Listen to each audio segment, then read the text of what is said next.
बिहार में एक बार फिर पुल में दरार आने की खबर है। आप सोच रहे होंगे कि यह पुल कहाँ का है, किस जिले का है और कब बना था। तो एक एक करके सिलसिलेवार हम आपको बताते हैं कि यह पुल बिहार की राजधानी पटना में गंगा नदी के ऊपर बना था। 3831 करोड़ रुपए की लागत आई थी। 3 दिन पहले बिहार के चीफ मिनिस्टर नीतीश कुमार ने उसका उद्घाटन भी किया था। उद्घाटन के महज 3 दिन के बाद पुल में दरार दिखी तो सियासत गर्म हो गई। अब सियासत भी पूरे अपने अंदाज में है, सबाब पे है।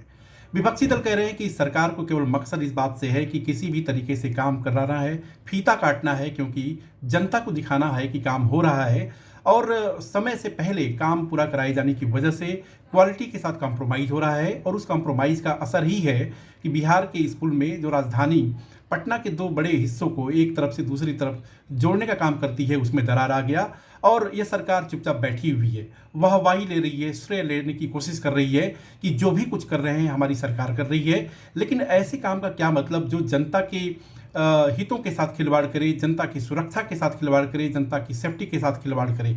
अब आप सोच रहे होंगे कि इस तरह की बातें ही क्यों होती है बिहार से। कभी कहीं पुल आधा अधूरा बना होता है, कभी पुल गिर जाता है, कभी पुल का गर्डर गिर जाता है, कभी पुल का जो पाया है वो गिर जाता है। और बिहार के किसी एक जिले की बात नहीं है, बल्कि भागलपुर हो, अररिया हो, गोपालगंज हो, सारण, छपरा, यानी कि बहुत सारे ऐसे जिले हैं जहां से इस तरह की खबरें पीछे भी आती रही हैं। और विपक्ष की तरफ से, खासतौर से आरजेडी की तरफ से ये बार बार आरोप लगाया जाता रहा है कि केवल भ्रष्टाचार का खुला खेल बिहार में चल रहा है। बिहार के मुख्यमंत्री अपने आप को सुशासन बाबू कहते हैं, सुशासन कुमार कहते हैं, लेकिन स्थिति ये है कि केवल कुशासन है, भ्रष्टाचार है और भ्रष्टाचार के नाम पर पूरे बिहार की बलि चढ़ाई जा रही है, बिहार के लोगों के साथ मजाक किया जा रहा है। और इस तरह की स्थिति में आप क्या एक्सपेक्ट करते हैं? ये मौजूदा सरकार पीछे की सरकार को, हमारी सरकार को यानी कि आरजेडी की सरकार को जंगल राज के नाम से नवाजती है। लेकिन हकीकत ये है, डेटा देख लीजिए, आंकड़े देख लीजिए और आप निर्णय कर सकते हैं कि आखिरकार जंगल राज किसके सरकार में ज़्यादा है, हमारे या उनके।